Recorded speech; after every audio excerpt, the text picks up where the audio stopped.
حضرت سہل بن سعد رضی اللہ تعالیٰ عنہ سے روایت ہے، انہوں نے فرمایا، ارشاد فرمایا رسول اللہ صلی اللہ علیہ وسلم نے، میں اور یتیم کی کفالت کرنے والا جنت میں ایسے ہوں گے، ایسے اشارہ فرمایا،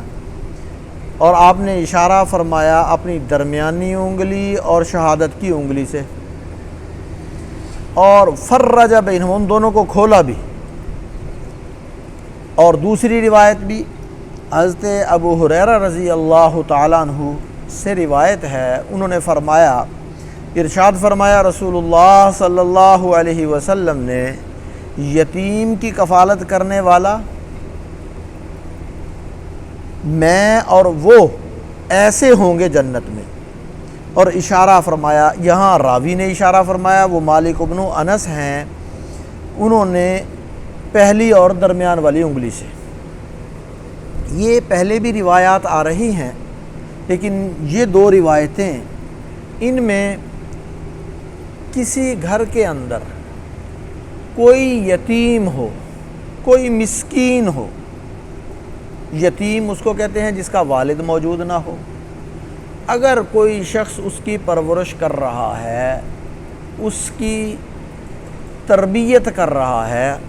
تو اللہ کے رسول صلی اللہ علیہ وسلم نے اس کے لیے فضیلت بیان فرمائی۔ یہ فرمایا کہ جو یتیم کی پرورش کرے گا، اس کو سنبھالے گا، اس کی تربیت کرے گا، وہ اور میں جنت میں ایسے ہوں گے۔ مطلب اس کا یہ ہے کہ جیسے ان دو انگلیوں کے درمیان کوئی اور واسطہ نہیں ہے، میرے اور اس کے درمیان جنت میں بھی کوئی اور واسطہ نہیں ہوگا۔ بہت بڑی خوش قسمتی ہے، انسان کو جنت مل جائے، بہت بڑی نعمت ہے، ساری دنیا اس کے مقابلے میں کسی درجے میں بھی نہیں ہے، لیکن اگر جنت میں اللہ کے رسول صلی اللہ علیہ وسلم کی رفاقت مل جائے، قرب مل جائے، تو یہ اس سے بڑا انعام ہے۔ یہ یتیم کی کفالت کے بارے میں آپ نے یہ ارشاد فرمایا کہ میں اور وہ ایسے ہوں گے جو اس کی کفالت کرنے والا ہے۔ یہ اس لیے فرمایا کہ یتیم کی پرورش کرنا مشکل بڑا ہے۔ مشکل اس اعتبار سے ہے، ایک تو وہ اپنا بچہ نہیں ہے، جو ذاتی اٹھان، ذاتی جوش اور ذاتی لگاؤ ایک اس کے ساتھ ہوتا ہے، ایک تو وہ نہیں ہے، دوسرے کا بچہ ہے، اور پھر دوسرے کے بچے کے خیر خواہ بہت زیادہ ہوتے ہیں، دوسرے رشتہ دار جنہوں نے کچھ کرنا نہیں، اس پہ 1 روپیہ خرچ نہیں کرنا اور 1 پیسہ خرچ نہیں کرنا، مفت کے مشورے ضرور دینے ہیں اور اس کو خراب ضرور کرنا ہے، اور بلکہ جب وہ تھوڑا سا بڑا ہوگا تو وہ طرح طرح کی باتیں یہ کریں گے، دیکھو تمہیں کیسے تنگ کرتے ہیں، تمہیں کیسے فلاں کام کرتے ہیں، تمہیں کیسے فلاں کام کرتے ہیں، اس کا ذہن خراب کریں گے۔ اور بسا اوقات وہ بھی بچپنے میں چھوٹے ذہن کا مالک ہے اور اس کا ذہن بھی خراب ہو جاتا ہے، وہ بھی یہ سمجھتا ہے کہ شاید یہ مجھ سے زیادتی کر رہے ہیں،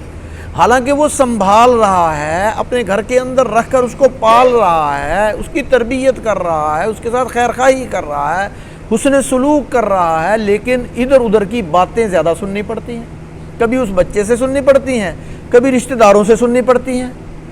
بہت سارے مشورہ دیتے ہیں، فلاں اس کی تربیت کے حوالے سے فلاں کام کر لو، فلاں کام کر لو۔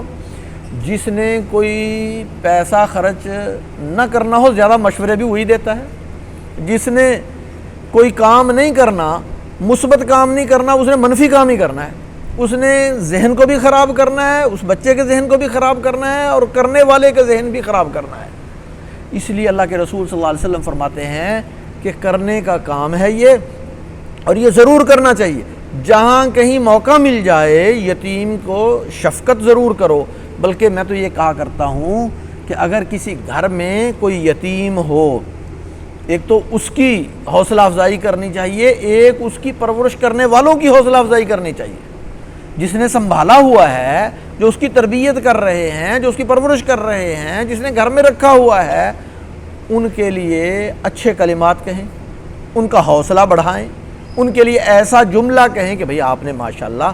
کیسے اچھے انداز سے بچے کا خیال رکھا ہوا ہے، کس اچھے انداز سے آپ بچے کی پرورش کر رہے ہیں، کس اچھے انداز سے آپ بچے کا خیال رکھ رہے ہیں، اگر کوئی اور ہوتا تو شاید ایسے نہ کر سکتا۔ اس قسم کے جملے دوسرے کی حوصلہ افزائی کے لیے ہوتے ہیں، اور حوصلہ افزائی ہو جائے تو گویا یہ بھی اس کے کام میں شریک ہو گیا۔ یعنی جیسے اللہ تعالیٰ اس کو اجر عطا فرمائیں گے، حدیث کے اندر آتا ہے جو شخص کسی کی تعزیت کرتا ہے، تعزیت میں تو یہی کام ہے، تعزیت میں بھی دوسرے کی حوصلہ افزائی ہوتی ہے، اس کو تسلی دینا ہوتا ہے، اس کو صبر دلانا ہوتا ہے، اور یہاں بھی اگر یہ جملہ بول دے گا، اس قسم کے جملے بول دے گا، اس قسم کی تعریف کر دے گا، اس سے اس کا حوصلہ بڑھ جائے گا، اور اس کو یہ تسلی ہو جائے گی یا میں جو اس کو خیال رکھ رہا ہوں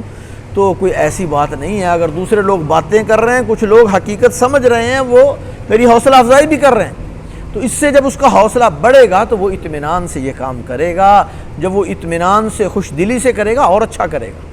جب گویا اور اچھا کرنے میں اس کا کردار ہے، جو اس کو تسلی دے رہا ہے، جو اس کو حوصلہ دے رہا ہے، جو اس کو حوصلہ افزائی کر رہا ہے، اس لیے یہ کام ضرور کرنا چاہیے۔ کسی جگہ، کسی گھر میں، کسی ماحول میں اگر یتیم نظر آ جائے